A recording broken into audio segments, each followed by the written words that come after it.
Meeting with his supernatural expert Ariane, Bruce asked her how a supernatural creature such as a lichen version of Catwoman could exist, and just what triggers such a monstrous transformation.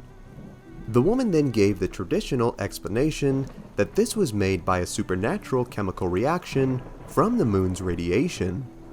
The conversation then shifted on how Batman could resist his growing lust to consume human blood, where the woman unfortunately told him that this hellish craving was a vampire's strongest desire and what ultimately defined him, therefore there was not much that could be done.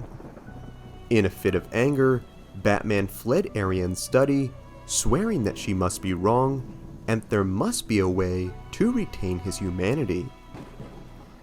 Later that night, we see Alfred coming down to the Batcave to serve Bruce his synthetic blood that kept his hunger satiated, but for a time.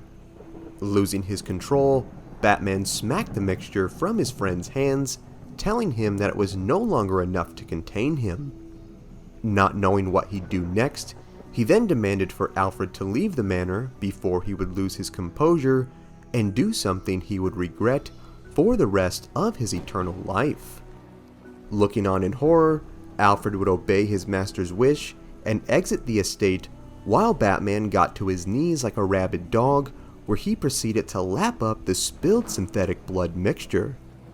Angered by the potion's inability to fulfill him, Bruce then caved into the evil poisoning him, where he grabbed a nearby rat and shoved it into his mouth, where he proceeded to suck the blood out of its furry, flea-ridden body.